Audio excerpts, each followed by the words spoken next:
Medicações que causam alteração da cor do cabelo. Olha que interessante. Deixa eu ver se eu não pulei slide nenhum. Não, não pulei.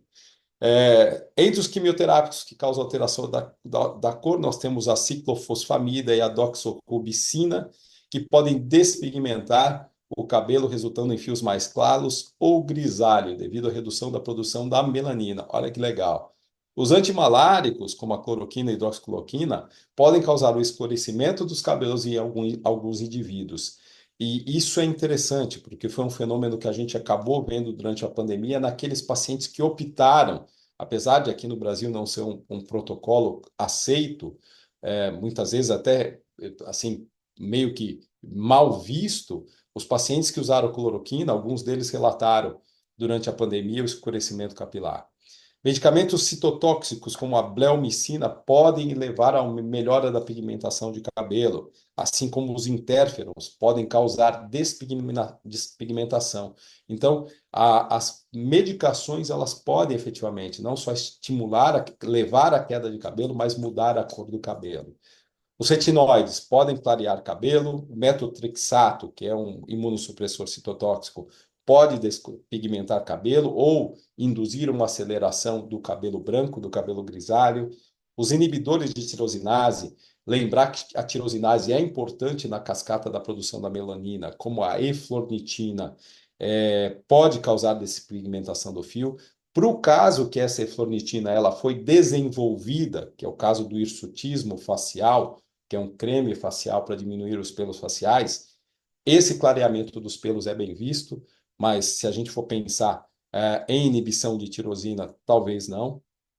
A talidomida, ela pode causar despigmentação capilar, clareando o cabelo, levando a cabelos grisalhos. E aqui eu tenho uma despigmentação capilar irreversível induzida pelo Propofol. Olha que interessante como o cabelo deste paciente, um relato de caso do International Journal of Dermatology, como o cabelo desse paciente clareou, criou uma mudança de pigmentação, quer dizer, não, houve uma mudança na resposta folicular, que a partir desse momento o paciente do paciente se tornou um cabelo mais loiro definitivamente, tá certo? E aqui a cloroquina, né? Aqui a cloroquina, nesse caso, induzindo despigmentação capilar, inclusive descílios. Também um relato de caso, 2009, da revista Lupus. Medicações que alteram a forma dos cabelos agora. Quimioterápicos, ciclofosfamida, doxorubicina, podem causar queda, nós já havíamos falado previamente, mas podem alterar a textura do cabelo, normalmente aumentando a curvatura do cabelo e deixando os cabelos mais encaracolados ou crespos. Após o crescimento, quando a pessoa começa a usar o crescimento do cabelo, pode ser modificado. Ciclosporina pode causar crescimento de cabelos mais grossos e encaracolados, então muda a forma capilar. Essa mudança pode ser significativa em pacientes que tinham cabelos lisos previamente. Os interferons, no caso aí o interferon alfa, altera a forma de cabelo, aumentando a curvatura, deixando os cabelos mais encaracolados. Os retinoides, como a isotretinoína, pode causar mudança do cabelo, deixando os fios mais fios e mais lisos. E isso é muito interessante, porque os retinoides também mudam a produção de oleosidade, podendo deixar esse cabelo mais seco também, mais seco e mais quebradiço. Então, quanto mais fino esse fio fica, mais propenso ele fica a sofrer dano. E quanto menos filme lipídico, filme oleoso esse cabelo tem, mais quebradiço ele fica. Então, os retinoides têm essa capacidade também. Tacrolimus, nós falamos, pode causar queda de cabelo, imunossupressor, aumenta a curvatura do cabelo, deixando os cabelos mais encaracolados. Agora, medicamentos que podem diminuir o crescimento capilar. Vale entender que nem sempre diminuir o crescimento capilar é ruim, principalmente se a gente pensar no uso tópico, porque existem muitas mulheres que se beneficiam com isso, reduzindo pelos faciais, reduzindo os pelos de axila, de virilha, pelos de braços e de pernas, que para muitas mulheres esteticamente os pelos não são bem-vindos. Então, alguns quimioterápicos acabam tendo esse benefício, como é o caso da ciclofosfamida e doxorubicina, nós já falamos sobre elas. Essas medicações também elas podem causar aquilo que é chamado de efeito anágeno. Se o eflúvio telógeno, desculpa, eflúvio anágeno, se o eflúvio telógeno, que eu falei lá atrás, no comecinho do nosso bate-papo, é uma queda de cabelo que acontece 1, 2, 3 meses depois de qualquer evento, como cirurgia, parto, infecção, ou seja lá o que for, o eflúvio anágeno, ele começa, às vezes, após alguns dias de uso da droga ou do envenenamento, por exemplo, por mercúrio, por chumbo, por arsênico. Então, o eflúvio anágeno é uma queda de cabelo difusa também, mais agressiva e mais rápida. As quedas capilares por quimioterapia são um tipo de eflúvio anágeno, são o melhor exemplo clínico de um eflúvio anágeno. Nós vamos falar sobre as quimioterapias mais no fim da nossa aula de novo. Mas alguns quimioterápicos, assim, desculpa, mas esses quimioterápicos não estão associados ao aumento do cabelo, quer dizer, eles não diminuem o crescimento capilar, eles causam queda do cabelo, desculpa, mas não aumentam o crescimento capilar. Aqui eu vou fazer um paralelo, né? Aumenta e diminui. Isotretinoína pode diminuir o crescimento do cabelo, mas não causa hipertricose. Tamoxifeno, né, que é um modulador seletivo do receptor estrogênico, pode diminuir o crescimento de cabelo, mas não causa aumento do cabelo. Beta-bloqueador também diminui o crescimento capilar, mas não causa aumento de pelo. Convulsivante, como valproato e carbamazepina, pode causar queda de cabelo tipo eflúvio telógeno, mas não, mas alguns anticonvulsivantes, como o fenobarbital, podem aumentar o crescimento de pelos corporais. Anticoagulantes, varfarina e heparina, podem causar eflúvio telógeno e diminuir o crescimento de cabelo e não estão associados ao aumento de pelos. Minoxidil, esse sim, pode aumentar o crescimento de cabelo e pode aumentar o crescimento de pelos também.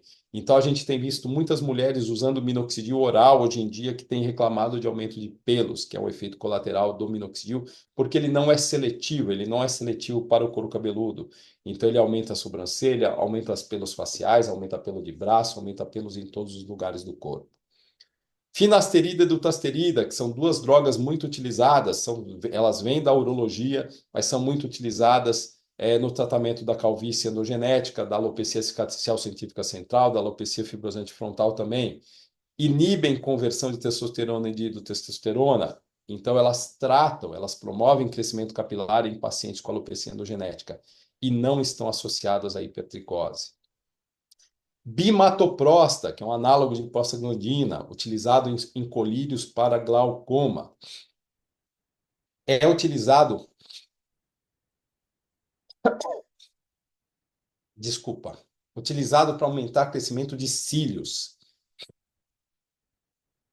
Desculpa, mas pode causar crescimento excessivo de pelos onde o medicamento tiver contato, assim como o minoxidil faz isso.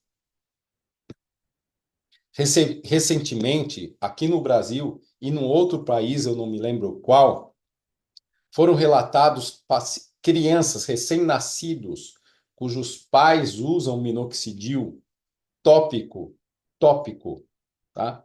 E muitas vezes, porque o rosto, a pele fica impregnada com minoxidil, as crianças que ficavam em contato com o rosto ou com o cabelo dos pais começaram a ter hipertricose. Olha que interessante, né? Então, os recém-nascidos começaram a ter hipertricose por causa do minoxidil. Deu maior na mídia isso saiu bastante, né? Inclusive o Howard me mandou uma notificação dessa recentemente, aqui do Brasil. Ciclosporina estimula o crescimento do cabelo em pacientes que usam medicamento devido ao aumento da proliferação dos queratinócitos e pode levar à hipertricose também. Corticosteroides, os corticosteroides é aquilo que eu falei para vocês. Eles podem estimular crescimento de cabelos quando a gente tem algumas doenças anti-inflamatórias, mas o uso prolongado dos corticoides tópicos, pode induzir pausa do crescimento capilar ou diminuição do crescimento capilar. Então, o corticosteroide, na tricologia, nas doenças inflamatórias, ele tem que ser usado com muita parcimônia, pelo tempo correto, e depois ele tem que ser desmamado. Eu vejo aqui no Brasil o uso sempre frequente pelos meus colegas de clobetasol, que é o corticosteroide tópico de mais alta potência. E eu acho isso um absurdo, porque depois, para você desmamar esse paciente desse corticosteroide é difícil, e muitos pacientes, eles deixam de frequentar as consultas e continuam usando os corticoides por um tempo indeterminado, tendo efeitos colaterais locais no couro cabeludo complexos, inclusive a redução dos cabelos e atrofia cutânea e a modificação de microbiota, alteração das secreções cutâneas, tudo isso levando a complicações nas alopecias ou nas dermatoses que eles foram tratar com corticosteroides. Então, o corticosteroide é para ser usado com muita parcimônia, com muito cuidado, e não aleatoriamente. Tá?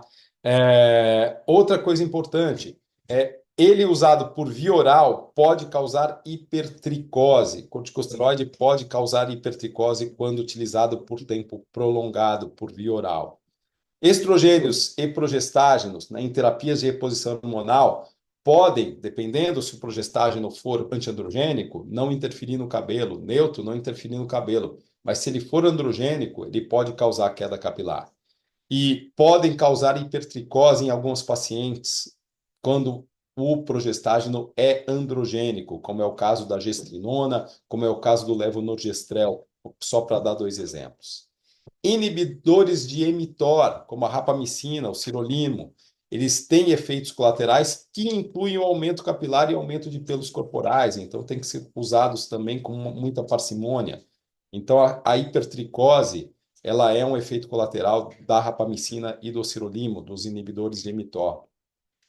Antagonistas de androgênios, como a espirulactona, eles podem diminuir o crescimento de pelos corporais e aumentar o crescimento do cabelo, o que acaba sendo algo bastante bem-vindo.